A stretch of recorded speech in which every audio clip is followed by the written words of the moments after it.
आदाब। Hello friends, आज हम बनाएंगे गोभी कीमा।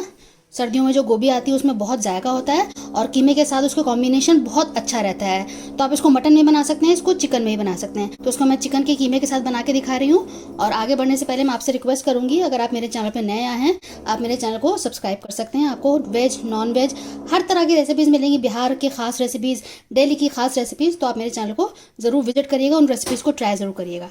तो चलिए तैयार कर लेते हैं हमारा ज़बरदस्त सा गोभी कीमा। तो गोभी कीमा के लिए सबसे पहले मैं आपको दिखा देती हूँ। मैंने कीमा लिया है चिकन का। आप इसको मटन में बना सकते हैं। इसको धो के मैंने छलनी में रख दिया है ताकि इसका सारा पानी निकल जाए। हाफ केजी कीमा है ये मैंने फूल गोभी ली है, जिसको हम कॉलीफ्लावर बोलते हैं। ये 200-250 ग्राम के आसपास है ये। 2 प्याज को चॉप कर लिया है। 2 बड़े टमाटर देसी लिए हैं, अगर छोटे हो तो 3 से 4 ले लीजिएगा। 4 माइल्ड हरी मिर्च लिए हैं, 4 हैं।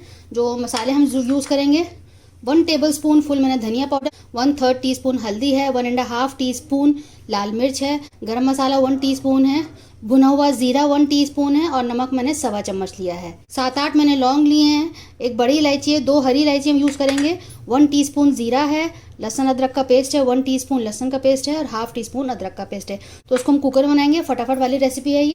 आप चाहें तो उसको खुले में भी तैयार कर सकते हैं। तो मैंने कुकर रख दिया है, इसको हम सरसों के तेल में तैयार करेंगे और 1/3 कप के आसपास मैंने इसमें तेल डाला है। तो सबसे पहले इसमें हम खड़े मसाले सारे डालते थे, जीरा, लौंग, बड़ी इलायची, हरी इलायची, और इसको कड़कने देते हैं। कड़कने ज़रूर दिया करें ताकि इसका अरोमा निकलता है उससे। 1 मिनट इसको कर लेते हैं। अब इसमें प्याज डाल देते हैं। प्याज को बिल्कुल लाइट ब्राउन करेंगे, 3 से 4 मिनट लगेगा इसको होने में। तो मैं आपको करके दिखाती हूँ। अब इसमें हम कीमा डाल देते हैं। प्याज लाइट ब्राउन मैंने कर ली है। 2-3 मिनट इसको भूनेंगे प्याज के साथ, तब इसमें बाकी चीज़ें हम डालेंगे।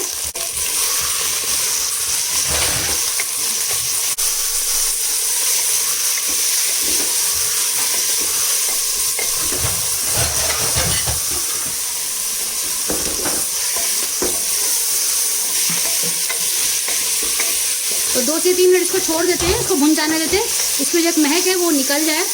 अब इसमें हम बाकी चीज़ें डाल देते हैं। लहसुन अदरक का पेस्ट, मसाले, सारी चीज़ें एक साथ डाल देते हैं क्योंकि चिकन के कीमे को गलने में टाइम नहीं लगता है। अब 2-3 मिनट मसालों के साथ भी, लहसुन अदरक के पेस्ट के साथ भी भून लेते हैं।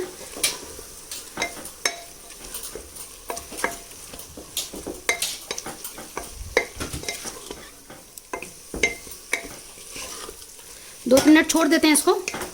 अब 2-3 मिनट मैंने मसालों के साथ भी भून लिया है। अभी टमाटर और हरी मिर्च एक साथ डाल देते हैं, इसको ही भून लेंगे।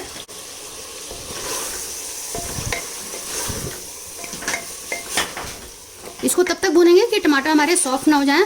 तो मीडियम फ्लेम पे इसको मैं ढक के छोड़ देती हूँ टमाटर को गलाने के लिए। ज़रूरत पड़ेगी तो पानी डालेंगे, बीच बीच में चला देंगे। अब देखें कि टमाटर अच्छे से सॉफ्ट हो गए हैं और पानी भी छूटा है। तो इसमें हम गोभी डाल देते हैं साथ में और मिक्स कर देते हैं।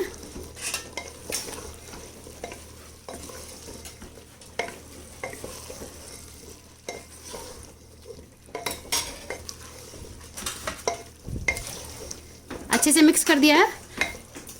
अब इसमें थोड़ा सा पानी डालेंगे क्योंकि गलाने के लिए हमें उतना पानी चाहिए होगा। अब इसमें मैं थोड़ा पानी डाल रही हूँ, 1/3 कप के आसपास मैंने पानी डाला है और इसको मिक्स कर देते हैं। अब इसको हम, क्योंकि चिकन में टाइम नहीं लगेगा, गोभी में भी टाइम नहीं लगेगा, तो बस 1 विसल देंगे। अगर ज़्यादा विसल देंगे तो ये गोभी टूट जाएगी। तो बस 1 विसल देके और 2 मिनट के लिए लो फ्लेम पे छोड़ देंगे। उसके बाद गैस को ऑफ कर देंगे।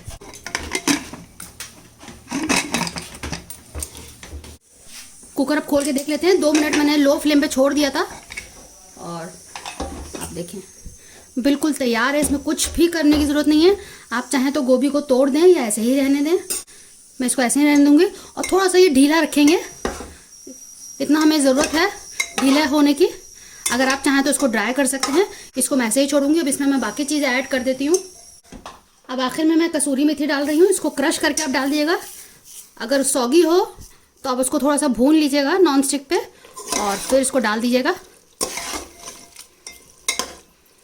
गरम मसाला डाल देते हैं आप और हरा धनिया और इसको मिक्स कर देते हैं। बस 2 मिनट पकाएंगे और फिर इसको मैं डिश आउट कर दूंगी। बिल्कुल तैयार है। आप इसका नमक ज़रूर चख लीजिएगा। तो आप देखें कि गोभी कीमा बिल्कुल तैयार हो गया है, बहुत अच्छा बना है और बहुत सिंपल रेसिपी है। आप इसको फटाफट बना सकते हैं। अगर गोभी का मौसम भी है और सर्दियों में अच्छी गोभी आती है तो आप इसको बनाएं और फीडबैक ज़रूर दीजिएगा। अगर आपको ये रेसिपी अच्छी लगी हो तो आप उसको शेयर कर सकते हैं अपने दोस्तों के साथ, अपने अजीज़ों के साथ। अगली बार मिलते हैं किसी नई रेसिपी के साथ। तब तक के लिए शुक्रिया। देखते रहिए शहनाज दस्तरखान।